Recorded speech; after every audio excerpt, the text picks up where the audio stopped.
পিসিমা ওপরে অজ্ঞান হয়ে আছেন, আর আপনি এখানে বন্ধুর সঙ্গে কথা বলছেন। কোন বন্ধু এত প্রয়োজনীয় আপনার কাছে? আরে তুমি চেনো না ওকে, আমার ছোটবেলার বন্ধু, আর অনেকদিন পর ফোন করেছিল তাই তুলেছিলাম, আর আমি পিসির কাছেই তো যাচ্ছিলাম। কিন্তু তুমি এখানে কি করছো? ওই পিসিমার ঘরে জল ছিল না, তাই জল নিতে এসেছিলাম। আচ্ছা ঠিক আছে, তুমি যাও, আমি এক্ষুনি চলে যাব।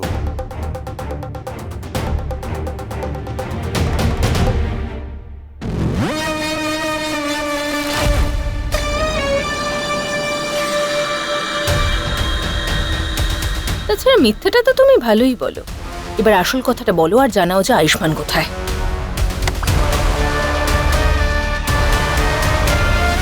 তোমার সমস্যাটা কি বলো তো? সব সময় সব বিষয় নাক গালানোর দরকার আছে তোমার? বাড়িতে সবার সামনে মাস্কটা খুলে দিতে তুমি, গয়না দেখে ফেললে তখন। চলো, এইটুকু তো মানলে যে তুমি আয়ুষ্মান হ্যাঁ, নও। না আমি আয়ুষ্মান, বিরাজ আমি। কিন্তু এই কথাটা যদি তুমি কাউকে বলার চেষ্টা করেছো তাহলে আমি কিন্তু তোমাকে ছাড়বো না। দেখো, আমার কিছু যায় আসে না তোমার মিথ্যে নিয়ে। আমার প্রয়োজন শুধু আয়ুষ্মানকে। বলো কোথায় আছে ও। দেখো তুমি না এখন বেশি।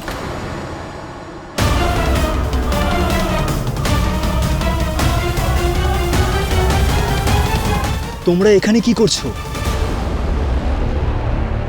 কিছু না ঈশান, ওই আমি ওকে বলতে বলতে হাঁপিয়ে গেছি এখান থেকে চলে যাওয়ার জন্য।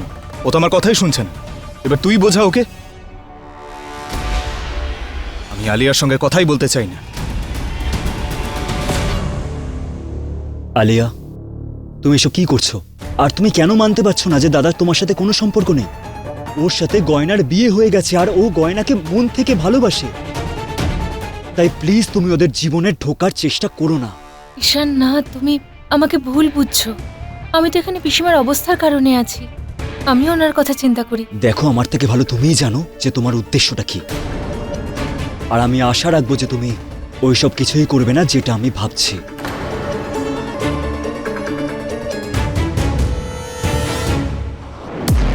এখানে যেই আসছে আমাকে কথা শুনিয়ে চলে যাচ্ছে, কিন্তু আমি বেশি কিছু করতেও পারবো না যতক্ষণ না আমি আয়ুষ্মানকে পেয়ে যাই।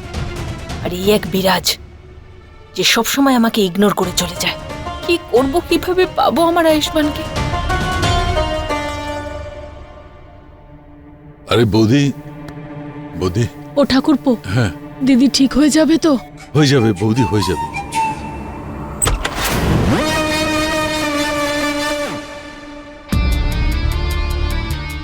সবার আগে এদেরকে এখান থেকে ভাগাতে হবে, কারণ এদের সামনে যদি ওনার জ্ঞান ফেরে তাহলে সবাইকে সবটা সত্যি বলে দেবে। অনেক রাত হয়ে গেছে, তোমরা যে যার রুমে যাও, আমি এখানে পিসির সঙ্গে রয়েছি। না না, আমরা এখানেই আছি, তো চিন্তিত হবার কোনো দরকার নেই। চিন্তা করবো না মানেটা কি? পিসি কি আমার কেউ হয় না? কেন চিন্তা করবো না আমি? শুধু তোমাদেরই কেউ হয়, আমার কি কেউ নয় পিসি? তোর মাথাটা খারাপ হলো নাকি? আমি একথা কখন বললাম? তোর কথা আমার মুখে বসাস না। বলনি, কিন্তু বলতে চাইছো এটাই। শুধু আমার সামনে ভালো সাজার চেষ্টা করছো, কিন্তু মনে মনে এটাই ভাবছো যে পিসির এই অবস্থার কারণ আমি। কি তাই তো? একটা গাঁইয়া মেয়ের সঙ্গে থেকে থেকে তোর মাথাটাও কি বিগড়ে গেছে যে তুই ওর মতোই উল্টোপাল্টা কথা বলছিস? গয়নাকে একদম মাঝখানে আনবে না। আর যদি বিষয়টা এমন না হয় তাহলে পিসির সঙ্গে থাকতে দাও আমায়। আমি যখন তোমাদের যেতে বললাম তাহলে চলে যাও এখান থেকে। আমাদের যখন সময় হবে আমরা যাব। তুই এত ব্যস্ত হচ্ছিস কেন আমাদের পাঠাতে? কি ব্যাপার? গয়না। দিদি, দিদির জ্ঞান এসে গেছে। দিদি, গয়না, দিদি তুমি ঠিক আছো তো? গয়না। কিন্তু দিদি বারবার গয়নার নাম কেন করছে? গয়নাকে তো দিদি পছন্দ করতো না। যাকে, ঈশান গিয়ে গয়নাকে ডেকে নিয়ে আয় তো। তার কোনো দরকার নেই। কি? এখন তোর আবার কি হলো? তুই তো বলছিলি যে দিদিকে খেয়াল রাখতে হবে। এখন দিদি যখন গয়নাকে ডাকছে তখন বারণ করছিস কেন? কারণ আমি চাই না যে গয়না এখানে আসুক আর ইনি আমার সত্যিটা ওকে বলে দিক। ওই বাবা, পিসি গয়নাকে এই জন্য ডাকছে হয়তো কারণ ওই ওনার দেখাশোনা করে, কিন্তু এখন তো আমি এখানে আছি, যদি প্রয়োজন হয় আমি নিজেই ডাকবো ওকে। আর এমনি তো গয়নার পায়ে আঘাত লেগেছে, তাই ওর হাঁটা চলা করা বারণ। এখন আমি পিসির খেয়াল রাখছি। গয়না ঠিক বলছিল। গয়না ঠিক বলছিল। গয়না গয়না ঠিক বলছিল। এই পিসি বারবার গয়না ঠিক ছিল কেন বলছে, কিন্তু ও কিসের জন্য ঠিক ছিল বুঝতে পারছি না। আরে বাবা, আমার তো মনে হচ্ছে দিদি সিঁড়ি থেকে পড়ে গিয়ে মানসিক ভারসাম্য হারিয়ে ফেলেছে। হ্যাঁ, বৌদি কি বলছো কি তুমি? ঠিক বলছে ঠাকুরপো। আমি না সিনেমাতে দেখেছি, যদি কেউ মাথায় খুব জোরে আঘাত পায় আর অজ্ঞান হয়ে যায়, তাহলে সে না জ্ঞান আসার পর উল্টোপাল্টা কথা বলে। সেজন্যই তো দিদি বলছে গয়না ঠিক, গয়না ঠিক। হে ভগবান, দিদির আবার জ্ঞান আসলেই ওই গয়না আবার দিদির প্রিয় বৌমা যেন না হয়ে যায়, পুরো সম্পত্তি আবার ওর নাম করে দেবে। আরে মা, তুমি যা মনে হয় তাই বলছো। ডক্টর তো বলেছে যে পিসির শরীরটা ঠিক আছে, তাই তুমি ওনার শরীর নিয়ে উল্টোপাল্টা ভেবো না। যা মনে আসছে তাই বলছো। উল্টোপাল্টা বলছো কেন? পিসির হয়তো ব্যথা করছে, তাই এসব বলছে। আর কোনো কাজ সঠিক করে করার কথা বলছে। কিন্তু আমি এই পেনকিলারটা আছে আমার কাছে, আমি পিসিকে ইঞ্জেকশন দিয়ে দিচ্ছি, এক্ষুনি ঠিক হয়ে যাবে। হ্যাঁ, দিদিও সব ভুলে গেছে, চোখ খুলে শুধু গয়না গয়না করছে। দে দে তাড়াতাড়ি।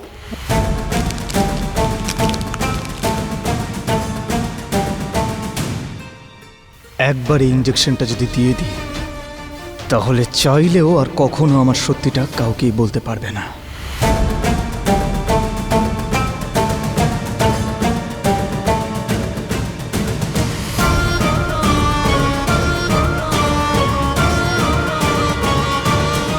দাঁড়ান।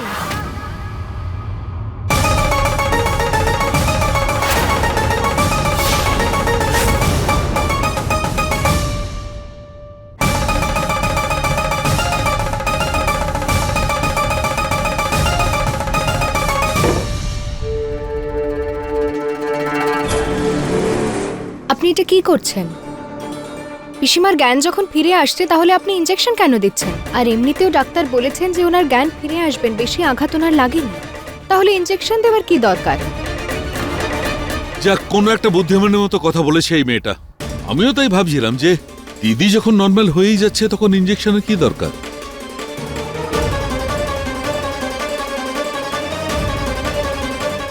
গয়না দেখো দেখো, ব্যথা করছে। গয়না তাই না দিদি? পিসিমা, আমি এখানেই আছি আপনার কাছে। আপনি বলুন, আমাকে কিছু বলতে চাইছেন? গয়না গয়না ঠিক বলছিল। হ্যাঁ পিসিমা, আমি এখানেই আছি, বলুন। গয়না ঠিক। আয়ুষ্মান, ভালো করে বলুন আপনি কি বলতে চাইছেন আমায়। আস্তে আস্তে বলার চেষ্টা করুন। গয়না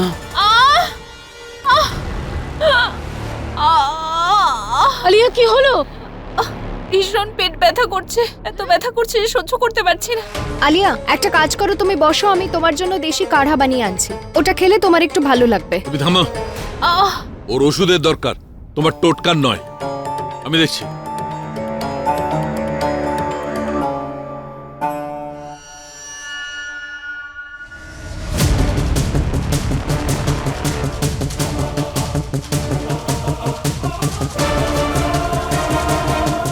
গয়না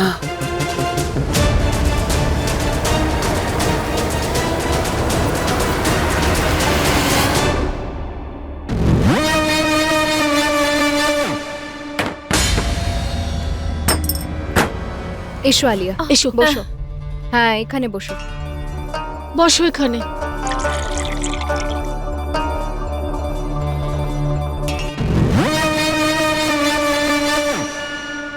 কি সারাক্ষণ শুধু উল্টো পাল্টা খায় এই মেয়েটা। আলিয়া, এই ট্যাবলেটটা খেয়ে নাও। এই ওষুধটা খেলেই একদম ঠিক হয়ে যাবে। বরং আমি তো বলছি আজকে তুমি এখানেই থেকে যাও, কাল সকালে চলে যাবে।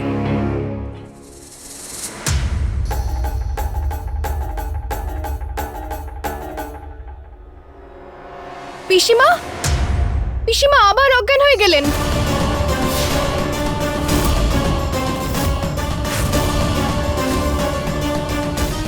পিসিমা, পিসিমা, পিসিমা, ডাক্তারবাবু, পিসিমা অজ্ঞান কি করে হলেন? অসুস্থ তো।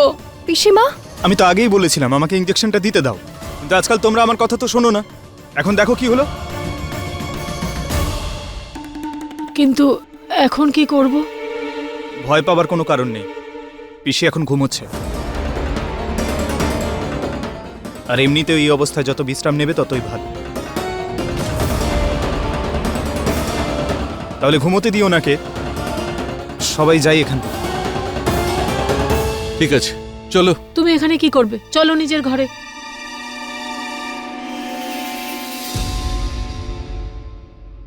পিসিমা হঠাৎ করে অজ্ঞান কি করে হয়ে গেলেন? আর উনি কিছু একটা বলতে চাইছিলেন আমাকে, কিন্তু কি? যাই হোক, পিসিমার জ্ঞান ফিরলেই সেটা জানা যাবে। আমি এনাকে ইঞ্জেকশন দিয়ে দিয়েছি। এবার উনি জ্ঞানে ফেরার পর কাউকে কিচ্ছু বলতে পারবে না। চলো।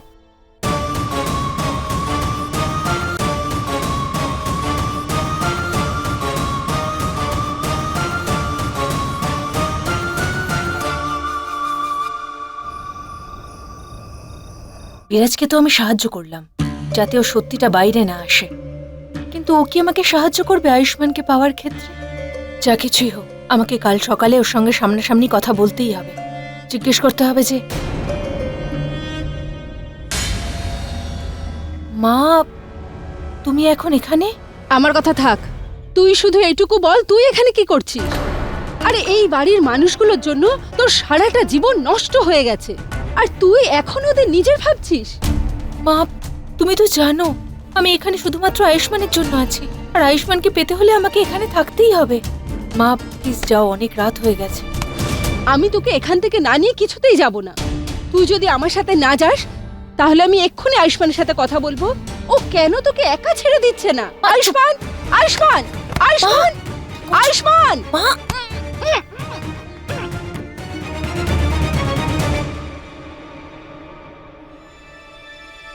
কি এমন কথা হতে পারে যেটা পিসিমা আমাকে বলতে চাইছিলেন? আজ প্রথমবার আমি ওনার চোখে একটা অস্থিরতা দেখলাম। এর আগে কখনো এমন দেখিনি। কিন্তু আমাকে নিয়ে এমন কি কথা হতে পারে যেটা পিসিমাকে অস্থির করে তুলছে?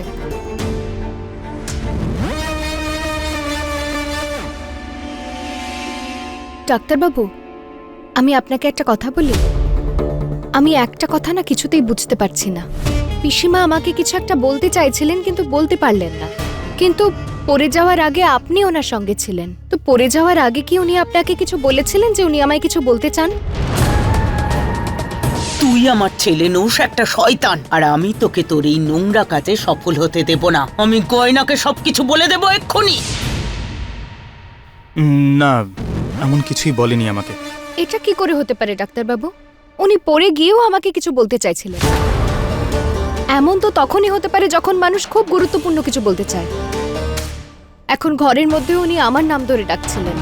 কিছু তো বলেছেন উনি আপনাকে, কিছু তো একটা ইঙ্গিত দিয়েছেন। আচ্ছা, পিসির এত আঘাত লেগেছে, তুমি সেটা নিয়ে চিন্তা করছো না, কিন্তু তুমি এটা জানতে চাও উনি কি বলতে চাইছিলেন। এটা তো তখনই জানতে পারবো যখন ওনার জ্ঞান ফিরবে। আমার মাথা কেন খারাপ করছো তুমি? এত কেন রেগে যাচ্ছেন?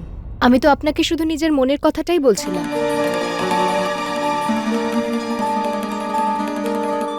আই এম সরি গয়না।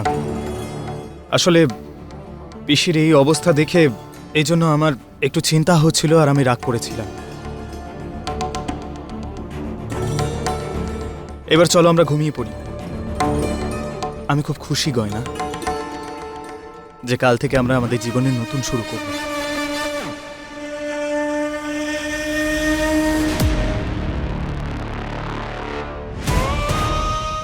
আরে তোমার সমস্যাটা কোথায়? আমি রাগ করলে তোমার প্রবলেম, তোমাকে ভালোবাসলে তোমার প্রবলেম। আমার তো মনে হয় তোমার সঙ্গে কথা বলাই উচিত না আমার। জানি না তুমি আসলে চাওটা কি।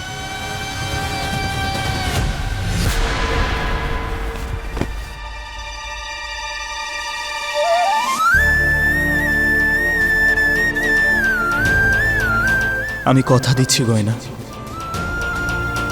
আমি সব সময় তোমার সঙ্গ দেব,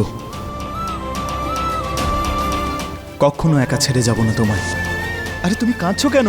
আমাদের বেরোতে হবে। আজ বিয়ের পর স্বামী স্ত্রীর মতো আমাদের প্রথম দিন, আর আমি এই দিনটাকে স্মরণীয় করে রাখতে চাই, খুব ভালো করে কাটাতে চাই আজকে। একটা কাজ করি, আগে আমরা ফিল্ম দেখতে যাই, তারপর কোনো রেস্টুরেন্টে লাঞ্চ করব, তারপর তোমার জন্য কিছু কেনাকাটা করব। চলে এসো আলিয়া, এসো। কি করছিস তুই? তুমি নিচে ঝামেলা করে কি করতে চাইছিলে? সবার সামনে অশান্তি করে আমি যা প্ল্যান করেছি তুমি তার সবকিছুর উপর জল ঢেলে দিতে। এসব বন্ধ কর মা। আর প্লিজ প্লিজ আমার কথাটা বোঝার চেষ্টা কর। তুই তুই চল আমার সাথে এখান থেকে। আর তুই কি ভাবছিস আয়ুষ্মান ছাড়া আর কোনো ভালো ছেলে তুই পাবি না? আমি তোর জন্য আরো ভালো ছেলে খুঁজবো। তুই শুধু আয়ুষ্মানকে ছেড়ে দে রে মা, প্লিজ। মা, তোমার মাথা খারাপ হয়ে গেছে? তুমি ঠিক আছো তো? আমি যদি জীবনে বিয়ে করি তাহলে শুধুমাত্র আয়ুষ্মানকেই করবো, আর সেটা তুমি জানো। এটা কি রকম জেদ তোর মা? তুমি যা ভাবতে চাও ভাবতে পারো, কিন্তু আমি যদি বিয়ে করি তাহলে শুধুমাত্র আমি আয়ুষ্মানকেই করব, আর কাউকে নয়। চল আমার সাথে মা, চল। মা, আমার হাত আলিয়া, ছাড়ো। মা, আলিয়া, আমার হাত। আলিয়া চল বলছি। কি করছিস তুই? পাগল হয়ে গেলি নাকি? আলিয়া, আলিয়া, আলিয়ার কথাটা শোন, দরজাটা খোল। তুমি একজন মা হয়েও আমার কথা বুঝতে পারছো না, তাই না? তাহলে আমিও তোমার কখনো কোনো কথা শুনবো না। তাই যতক্ষণ না আমার প্ল্যান সাকসেসফুল হয় আর আয়ুষ্মানের সঙ্গে আমার বিয়ে না হয়ে যায়, তুমি এখানেই বন্দি থাকবে।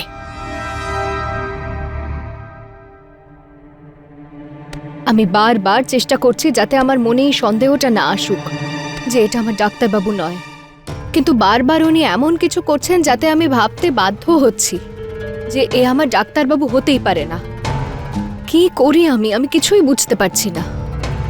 কমলা মাকেও বলতে পারতাম, কিন্তু উনিও এখন বাড়িতে নেই। আর ওনাকে তো ফোন করে বলাটাও ঠিক হবে না, উনি আবার দুশ্চিন্তা করবেন। কিন্তু ওনার তো ধারণা নেই এই ব্যাপারে যে বাড়িতে এত কিছু হয়ে গেছে, পিসিমার এইভাবে আঘাত লেগেছে।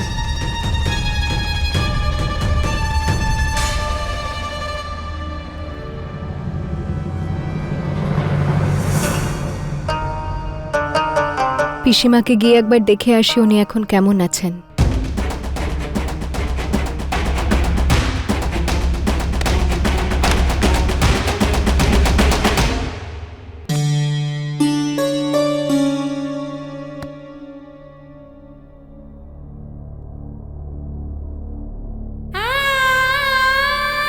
পিসিমা, আমি এটা ভেবেই খুশি যে এতগুলো সিঁড়ি থেকে গড়িয়ে পড়েও আপনার বেশি আঘাত লাগেনি।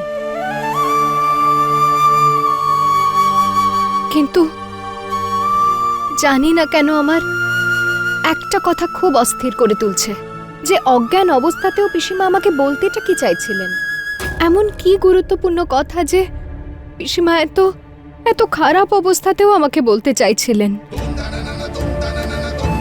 হে ভোলানাথ, আপনি পিসিমাকে তাড়াতাড়ি ঠিক করে দিন, ওনার জ্ঞান ফিরিয়ে দিন, যাতে আমি জানতে পারি যে পিসিমা আমায় কি বলতে চাইছিলেন।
এটা তো ওই শিশিটাই যেটা ডাক্তারবাবু পিসিমাকে ইঞ্জেকশন দিতে যাচ্ছিলেন।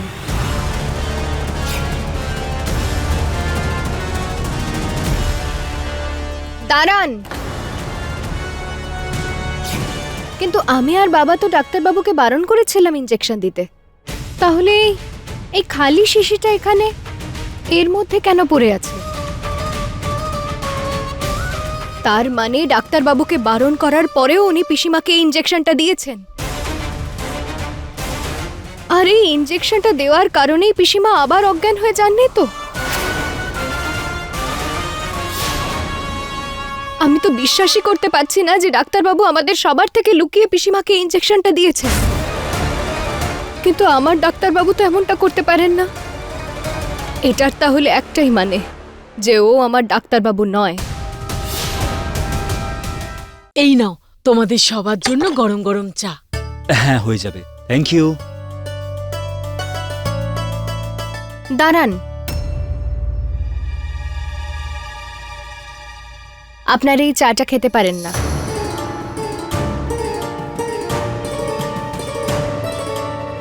এই মেয়ে, এসব কি বলছো? জানো সবার জন্য কত যত্ন করে চা করে এনেছি, তুমি বারণ কেন করছো? ক্ষমা করবে জেঠিমা, কিন্তু আজকে আমাদের সবাইকে উপোস থাকতে হবে। ব্রত, উপবাস, উপোস? হ্যাঁ, আজকে লগ্নের আগে আমি একটা বিশেষ রুদ্রাভিষেক রেখেছি, আর তাতে পরিবারের সবার উপোস থাকা খুব প্রয়োজন। রুদ্র অভিষেক? কার সঙ্গে কথা বলে পুজো রেখেছো? হ্যাঁ, তুমি জানো না কমলা বাড়িতে নেই, দিদি অসুস্থ? তার মানে এই নয় যে তুমি ইচ্ছে মতন চলবে, আর যতদিন আমি এই বাড়িতে আছি ইচ্ছে মতন চলতে দেব না, বুঝলে? না জেঠিমা, আমি ইচ্ছে মতো কিছু করছি না। ওই আমাদের গ্রামে না বিয়ের আগে এই রীতিটা পালন করা হয়, কিন্তু ডাক্তারবাবু আর আমার 2 বার বিয়ে হয়েছে, কিন্তু একবারও এই রীতিটা পালন করা হয়নি। আর হয়তো এই কারণেই আমাদের মধ্যে এত সমস্যা হচ্ছে। আর এই পুজোটার নিয়ম হলো হবু বরকে দুধ আর জল দিয়ে রুদ্রাভিষেক করা হয়, আর তারপর তাকে ভোলানাথের রুদ্রাভিষেক করতে হয়। আর আমি এত মন থেকে এই রুদ্রাভিষেক রেখেছি, তাই আমি আশা করছি আপনাদের কারুর এতে আপত্তি হবে না। আমার আছে আপত্তি। আচ্ছা, এমনিতেই বিয়ের জন্য এত নিয়ম রয়েছে, এখন এইসবের কি দরকার? আর আমি করতে চাই না রুদ্রাভিষেক।